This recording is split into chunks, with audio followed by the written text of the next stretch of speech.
Assalamualaikum warahmatullahi wabarakatuh. Waalaikumsalam warahmatullahi. Pada video yang kedua ya, kita kemarin membahas kaitannya dengan swasembada pangan. Nah, pada video kali ini kita akan membahas seputaran NTB saja, seputaran NTB kaitannya dengan pertumbuhan ekonomi. Ini sangat berat sekali ya pembahasannya. Dan seperti biasa, ada Bang Wika menemani saya. Kita akan membahas kaitannya dengan bagaimana sih pertumbuhan ekonomi NTB. TV One ketika diwawancara kaitannya dengan bagaimana sih pertumbuhan ekonomi di NTB ini, apa sektor apa yang menopang pertumbuhan ekonominya. Nah, yang menjadi catatan saya kaitannya dengan dua sektor atau dua poin yang menjadi titik tumpu dari pertumbuhan ekonomi, yaitu sektor pertanian dan pariwisata. Nah, ini akan kita bahas ini warga NTB. Kita akan bahas kaitannya dengan sektor pertanian. Karena apa? Sektor pertanian inilah yang menjadi tumpuan utama kaitannya dengan pertumbuhan ekonomi yang ada di Nusa Tenggara Barat. Dan kita juga tidak akan bisa melepas sejarah bagaimana sektor pertanian ini di Tenggara Barat ini sangat kekurangan akan bahan makanan dan mulai bangkit. Nah, ini yang akan kita bahas ya. Bangkitnya bagaimana? Bangkitnya dimulai dari apa? Nah, seperti apa akan kita bahas pada podcast kali ini. Oke, Bang Wika, kita akan bahas ya. Ini pertanyaan pertama ya, kaitannya dengan sektor pertanian yang luar biasa sekali di Nusa Tenggara Barat. Saya ingin flashback terkait dengan capaian terbesar bagaimana NTB itu bangkit atau dimulai dari sektor pertanian. Nah, pernah saya dengar dan baca ya di media sosial ini kaitannya dengan NTB termasuk salah satu provinsi masuk di dalam 12 provinsi sebagai lumbung pangan. Bagaimana sih kebangkitan pertanian di Nusa Tenggara Barat? Oke, Bang Wika, ya, gimana pertanian kita saat dulu? Kita pernah mendengar ya, ini masih melekat di ingatan kaitannya dengan ada istilah bumi gogorancak. Itu gimana sih gogorancak ini sehingga NTB ini bangkit melawan ya kita sebutnya kelaparan saat itu. Silahkan Bang Wika. Ya, terima kasih Pak Sap. Jadi ini video kita yang kedua ya. Semoga bermanfaat dan bisa mengedukasi untuk yang menonton dan tentunya menyimak, bukan hanya mendengar di sini ya.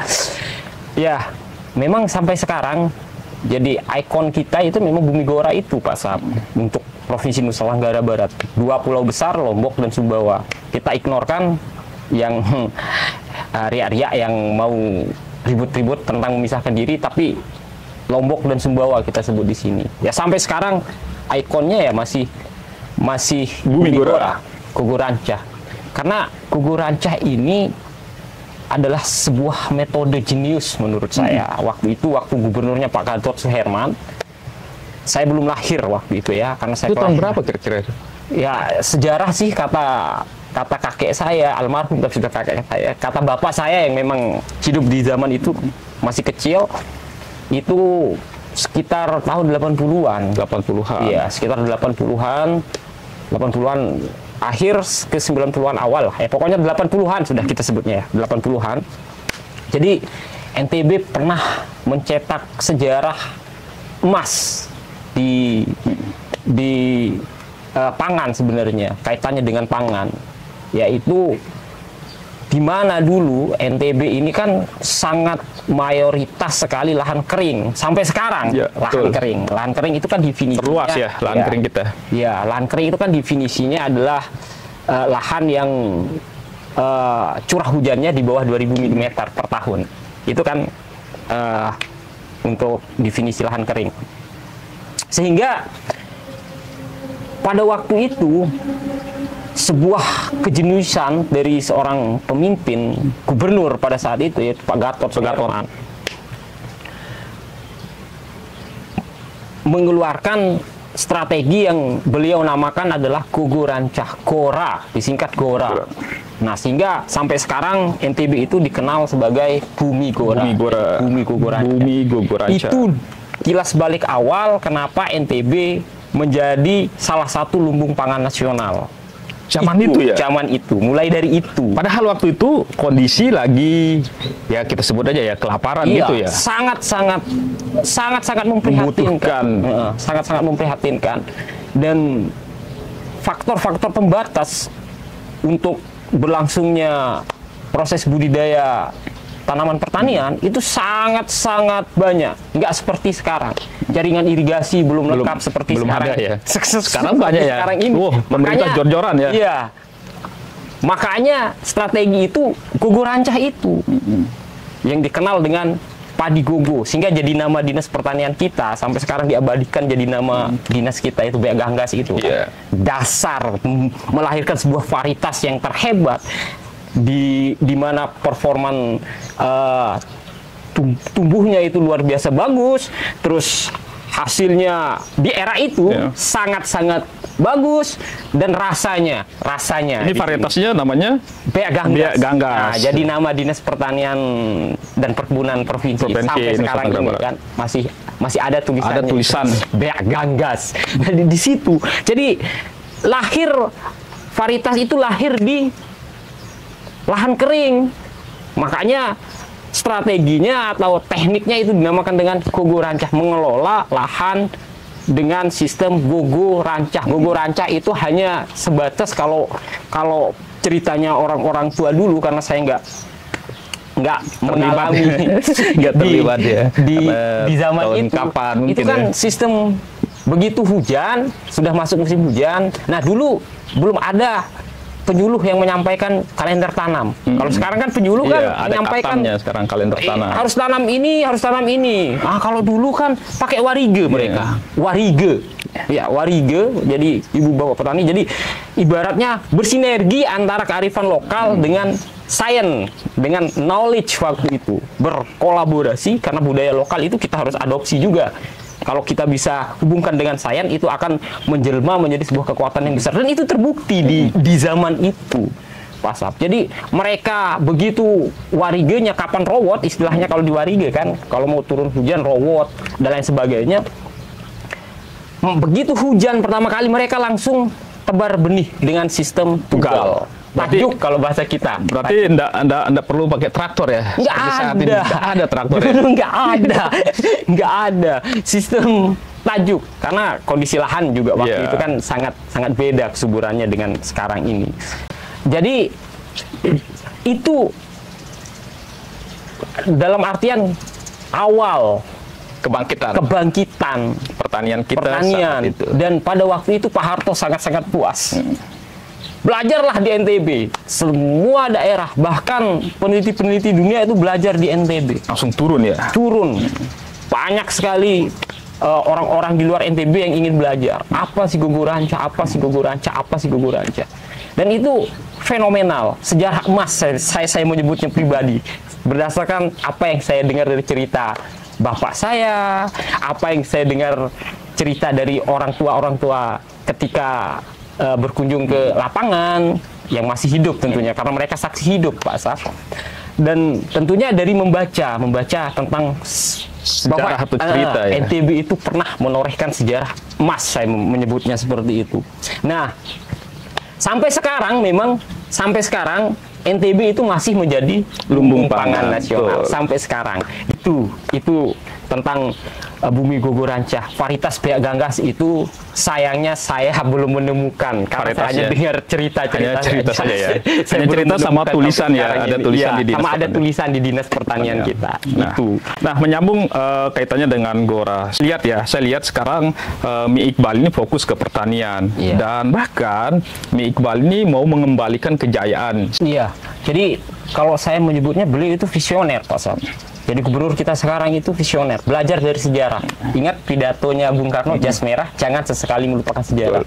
Karena NTB ini setelah kebangkitan gogo rancah itu, setelah dilakukannya beroperasinya tambang, kita menyebutnya setelah beroperasinya tambang, pertumbuhan ekonomi NTB selalu tergantung dengan tambang itu.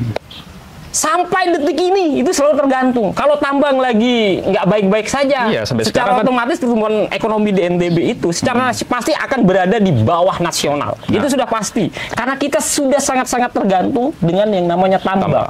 Tetapi ada pelajaran yang sangat berharga di sini.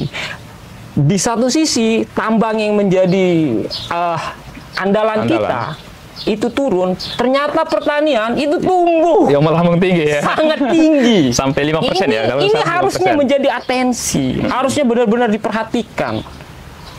Fokusnya harusnya ke pertanian Pertanian. ini. Kita bisa sinergikan pertanian ini dengan wisata, karena kita Betul. juga wisata terlepas. kita juga sudah sangat Karena luar keindahan biasa. alam Iya. kita ya, dari Iya. Ampenan sampai ke Sapi ini luar biasa sekali. Harusnya Ya. agroturism itu, agroturism, yaitu pertanian yang Mensinergiskan berbasis wisata itu. Atau mengkolaborasikan ya, Ah. mengkolaborasikan antara dunia pertanian dan dunia Nah, pariwisata. itu harusnya. Jangan kita hanya terus bergantung dengan tambang. Kalau itu yang dilakukan, hati-hati. Diatensi. Sehingga kita yang orang-orang pertanian ini ya harus benar-benar total di sini untuk mewujudkan itu. Dan yang jelas kalau itu terjadi bukan hanya sebatas slogan NTB mendunia itu ya. Makmur mendunia. Makmur mendunia. Ya makmur itu karena kita hidup, mayoritas masyarakat NTB itu hidupnya di dunia pertanian, bertani, bercocok tanam. Iya kan? Betul. Bercocok tanam. Kalau tambang kan hanya elit saja yang bisa menikmati. Elit. Iya, tapi ya kita tidak menutup kemungkinan. Tapi kalau yang namanya bertani itu bukan seluruh, mayoritas masyarakat Nusa Tenggara Barat memang bergantung hidupnya di sektor pertanian itu. Dan bahkan ini saya baca juga, pertanian ini menyumbang lapangan pekerjaan yang luar biasa luasnya. Banyak menyerap tenaga-tenaga. Betul. Nah ini juga harus menjadi konsen sebenarnya. Jadi intinya adalah dunia pertanian secara general. Harus difokuskan sama Mi Iqbal. Betul. Nah gimana caranya? Berarti harus kolaborasi. Apalagi kan sekarang Pak Prabowo ini fokus kaitannya dengan swasembada pangan. Nah, ini luar biasa sekali. Berarti ada sinergisme yang terbentuk. Berarti ini kita harus dukung betul-betul ya, makmur mendunia ini. Harus benar-benar kita bantu beliau. Karena kita PR terbesar kita sebenarnya, mudah-mudahan Mami Gubernur dengar ya. Mami Gubernur kita yang terhormat mendengar, supaya memudahkan kita yang bekerja di pertanian ini untuk wilayah-wilayah Lombok Selatan itu, harus direalisasikan satu bendungan lagi yang akan khusus mengairi ke wilayah-wilayah Lombok Selatan ini, yaitu Bendungan Mujur. Dari dulu sudah puluhan tahun itu direncanakan. Di Mujur ya? Di Mujur atau di pokoknya di sekitar situ. Praia Timur berarti? Iya, Praia Timur. Dari dulu itu direncanakan, realisasinya sampai sekarang belum ada. Malahan yang duluan meninting. Jadi supaya, karena jujur ya, lahan yang masih luas ya di wilayah sana. selatan, Praia Timur itu, Wujud dan lain sebagainya. Wujud, Praia Barat. Kita petakan kan das, kalau kita berbicara das itu ada das Jurang Sate, terus Trenggilis ya. Ini yang besar-besar. Kalau yang Mataram kan ada Sarasute, ada Sesawat dan lain sebagainya. Itu das ya. Jadi itu di luar bendungan. Nah itu cukuplah wilayah Lombok Barat, bagian utara, Kota Mataram, terus Lombok Tengah bagian utara seperti Batu Keliang Utara, Batu Keliang, terus Kopang daerah utara, Wajegesang dan lain sebagainya. Itu terairi sama das tadi itu Trenggilis, terus das Jurang Sate dan lain sebagainya. Jurang Sate hulu, Trenggilis hulu. Kan seperti itu pembagiannya.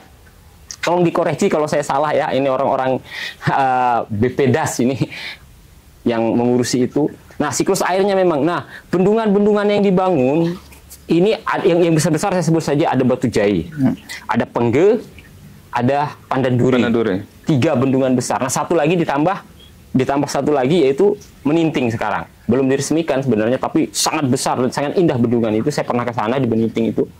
Semoga segera diresmikan itu.